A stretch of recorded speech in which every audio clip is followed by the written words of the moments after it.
Sud Radio, le journal des sports. Le journal des sports, mon cher Louis de Kergorlero, bonjour. Rebonjour Maxime, bonjour à tous. Et à la une de l'actualité sportive de ce samedi, c'est de la Pro D2. Provence Rugby réalise un énorme coup face à Grenoble.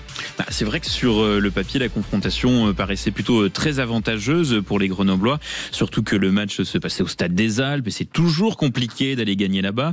Alors certes, Provence Rugby est passé par la petite porte en s'imposant d'1 point 24-23, mais est passé tout de même dans une fin de match haletante et c'était à vivre évidemment en direct sur Sud Radio. Plus que moi, l'énorme poussée du FCG, mais c'est conservé par Provence. Harrison qui allait trop loin, attention de ne pas se couper du soutien. Oh là là, l'international anglais qui a peut-être fait n'importe quoi là avec cette immense course, mais c'est conservé finalement par Provence. L'exploit de Provence Rugby qui s'impose au Stade des Alpes, score final 24-23. Le public est circonspect, mais le staff des Provençaux peut exulter, peut exploser. Succès tonitruant d'1 point certes, mais quelle victoire de Provence qui fait tomber l'ogre grenoblois à domicile. C'est l'épilogue d'une saison en enfer pour les Grenoblois. Avec cette victoire, Provence repart un peu de l'avant, récupérant la 9e place, alors que Grenoble reste à une décevante 7e place. Dans les autres matchs, hier soir, Colomiers a asphyxié Agen pour conserver la tête du championnat 31-5. Brive a cartonné Oyonnax 33-18. Béziers s'impose largement à Carcassonne 31-19, tout comme Nevers face à Soyons-Angoulême 33-10. Aurillac s'en sort face à Biarritz 19-13 et Valence-Roman est allé gagner à Mont-de-Marsan 35-21. Et si le vendredi est généralement synonyme de Pro D2, le week-end c'est aussi la place au top 14. Exactement, avec pas moins de 6 matchs au programme aujourd'hui. Il y aura notamment un match très intéressant à suivre. Ce sera entre Clermont et Montauban à 16h35. Au classement, Clermont est 12e, Montauban 13e. Alors il est encore très tôt pour parler de match de la peur, mais l'ASM se doit de gagner le match sous peine de basculer dans une crise sportive. C'est pour cela que le manager Christophe Furios a invité ses troupes à monter gentiment mais sûrement le curseur. Franchement, on doit arrêter avec ce côté gentil, donner, offrir, c'est plus possible quoi.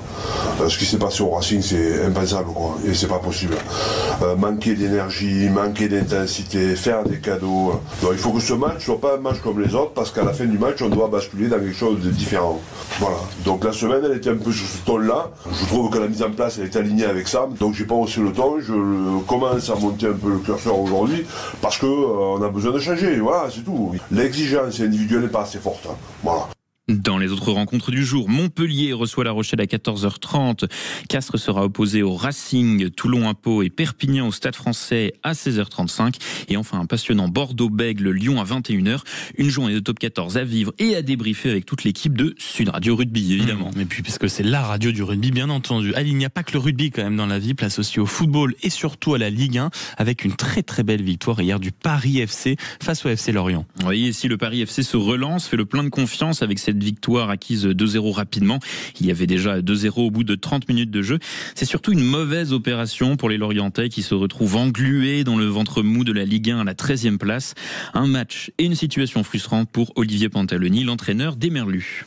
Oui, c'est une grosse déception ce soir parce que j'ai eu le sentiment de ne pas reconnaître mon équipe par rapport à ce qu'on avait pu produire la semaine dernière. Et ce qui est le pire dans un match comme ça, c'est de sortir avec d'énormes regrets. Le regret de ne pas avoir joué, d'avoir fait une première mi-temps calamiteuse.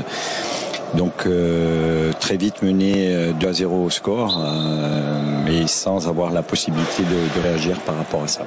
3 matchs au programme aujourd'hui avec Metz qui recevra des Marseillais qui marchent sur l'eau en ce moment à 17h. Nous aurons ensuite un derby de l'Ouest entre Nantes et Brest à 19h.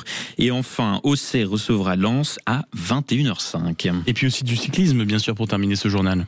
Et oui, Pauline Flairant-Prévot qui ne participera pas au championnat d'Europe, c'est ce qu'elle a annoncé sur ses réseaux sociaux. Alors c'est vrai qu'elle était ultra favorite, celle qui est lauréate du dernier Tour de France, championne olympique en titre.